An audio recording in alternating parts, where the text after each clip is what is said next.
of race, color, creed, or religion. You don't have to guess what would happen if Joe Biden were president. We saw it for 8 years.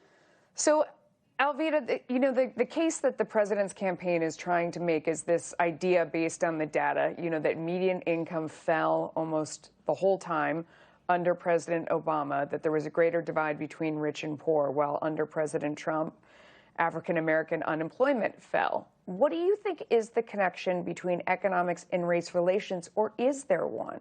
Maybe there isn't one. What's your opinion?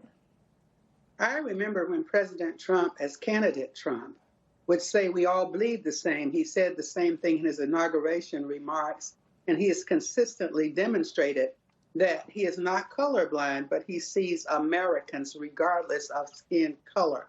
He sees a human race here in America that needs support, health, safety, security, and those types of things. It's very amazing. The unemployment checks, for example, the PPP payroll assistance, and some people who were on Medicaid, Medicare, people who were receiving food stamps got bonus in their food stamps and all of that. I'm hearing so many reports from communities across America, every skin color, every socioeconomic condition.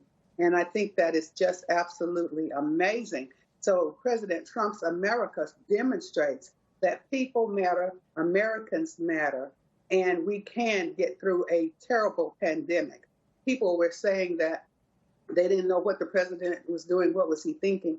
He was thinking, we need to go through this. We need to recover from this. And thank goodness the economy was pretty strong when COVID hit.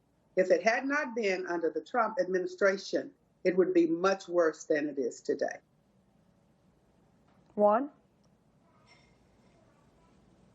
Well, I mean, obviously, we're in a critical moment as we are on the air, as we have negotiations among Republicans about whether or not you're going to get unemployment benefits extension coming forward, as some of those benefits end this very week, Melissa. So that's a difficult moment, and I don't think people see President Trump as having promoted the idea that we need to act with some sense of urgency to make sure that people who are out of work as a result of the pandemic, not as a result of any lethargy or lack of interest, are protected during these very difficult economic times. The whole notion of race in this moment and in this political campaign, though, is central, especially after the death of George Floyd and after the events even of this past weekend where we saw so much unrest on the streets of America. But again, it's, you know, when you ask people, why are you out there, especially the people who are involved in some of the more violent activities that we've seen, you know, they say they are opposing the idea of a president who is sending out anonymous federal forces, their faces covered, no ID, using violent means to somehow suppress protest. And they are now, it seems to me, stirred up in opposition to this president. And again, this is all part of what we're going to have to work through, because it's the reality on our streets as we approach the November election. One, without due respect. Well, Kennedy, I mean, they're not anonymous. We know that they're DHS. Go ahead, Alveda. Yeah. With all due respect to one, the president is working to suppress people in masks, breaking into our homes, breaking into our stores, burning down our businesses. He is helping small businesses and large businesses, people to continue to get help. He's helping with medicine. He's helping with the economy.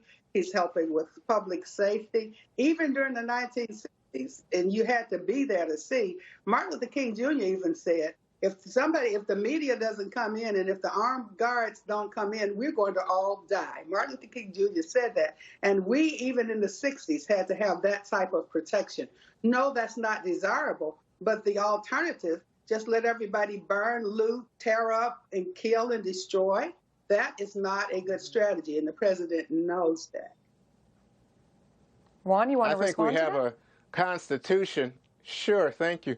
I think we have a constitution that makes it pretty clear, the 10th Amendment, that local authorities, state authorities, have the first responsibility in terms of protecting us, the American people, and keeping us safe. And I think that those local officials have not asked the president for assistance. They may have asked for help in terms of solving murders, dealing with some of the gang activity that crosses state lines and the like, but not in terms of these demonstrations. And I think that's where you see the response coming from some of the agitators. Not to mention, over the weekend, there were reports of white supremacists infiltrating some of these marches to stir up trouble, again, to provoke the kind of violence that then we can all sit here and condemn. But you have to understand the roots of it. And again, it's just so sad that it's become politicized. But Juan, Nancy Pelosi says, let the people do what they do. And did you just let them burn and tear up everything? Oh, my goodness, Juan.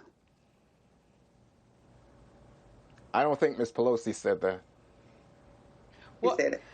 But Juan, okay, Juan, you make the point, though, that it's up to local officials to keep control over what's going on. And